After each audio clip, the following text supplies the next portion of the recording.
महाराष्ट्र के अंदर जोहार जय भील प्रदेश। आज दाहोद जिल्लाना झालोद तालुकाना गराडू गाम खाते आदिवासी परिवार द्वारा एक चिंतन शिबिरનું आयोजन કરવામાં આવ્યું હતું, જેના અંદર આદિવાસીઓનો ઇતિહાસ, આદિવાસીઓની સંસ્કૃતિ, આદિવાસીઓના હક અધિકારો અને આવનાર સમયમાં આદિવાસીઓ સામાજિક, આર્થિક, રાજકીય રીતે કઈ રીતે આગળ આવી શકે અને પોતાનો વિકાસ કઈ રીતે કરી શકે એ માટેની સામાજિક ચિંતન શિબિરનું આયોજન કરવામાં આવ્યું હતું અને ખૂબ જ મોટી સંખ્યામાં આદિવાસી ભાઈઓ અને બહેનો આજે અહીંયા પધાર્યા છે અને અલગ અલગ સામાજિક કુરિવાજો અને શિક્ષણ, રોજગારી જેવા વિષયો પર અમે ચર્ચા વિમર્શ કરી રહ્યા છીએ। યુસીસી ને લઈને શું કહેશો? જે યુસીસી નો કાયદો યુસીસી નો જે કાયદો ભારત સરકારની ઉત્તરાખંડ સરકાર અને ગુજરાત સરકારે જે જાહેર કર્યો છે, એના અંદર ઉત્તરાખંડ સરકાર અને ગુજરાત સરકારે પણ આદિવાસીઓને એમાંથી બાકાત રાખવા માટેની વાત કરી છે, જેને અમે બિરદાવીએ છીએ। પરંતુ અમે સાથે સાથે મેસેજ પણ આપવા માંગીએ છીએ કે આદિવાસીઓને આ યુસીસી નો કાયદો આવનાર સમયમાં પણ લાગુ ન કરવામાં આવે એવી અમે રજૂઆત અને માંગણી પણ કરીએ છીએ કે તબક્કાવાર આદિવાસીઓને આ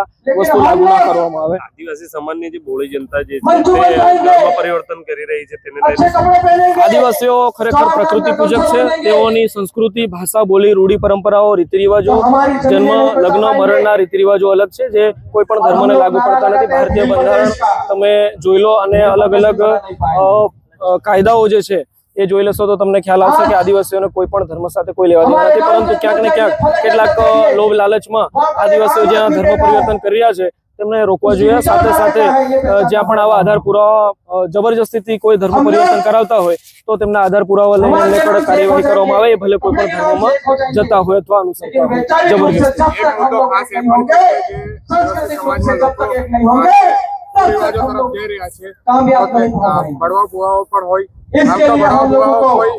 વિધિ કરતા હોય એ અલગ હોય અને કોઈ સારું કામ કરતા હોય તે અલગ હોય। તેના જો આદિવાસીઓની સંસ્કૃતિ, રૂઢી, ભાષા, પરંપરાઓ એ વૈવિધ્યસભર છે।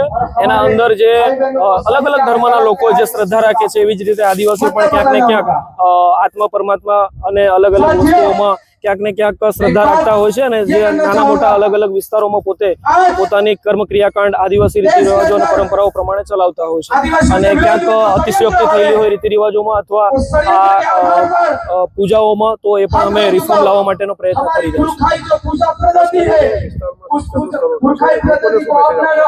શિક્ષણનું સ્તર જોઈએ તેને લઈને લોકોને શું મેસેજ આપો? મહત્વની વાત એ છે કે હાલમાં જ કચ્છના એમએલએ ગુજરાત ગવર્મેન્ટને પરિપત્ર લખીને જાહેર કર્યું છે કે અમારે ત્યાં કચ્છ જિલ્લામાં ખાસા સમયથી શિક્ષકો ફેરબદલી કરી અને જતા રહે છે, જેના કારણે શિક્ષણ પર અસર પડી રહી છે। તો અમે પણ આ જે ગુજરાતનો જે દાહોદ જિલ્લો છે એ સૌથી ઓછું પરિણામ ધરાવે છે 10મા અને 12માના રિઝલ્ટમાં અને સાથે સાથે સૌથી ઓછો સાક્ષરતા દર છે અને સૌથી વધારે ડ્રોપ આઉટ રેશિયો પણ દાહોદ જિલ્લામાં જોવા મળે છે।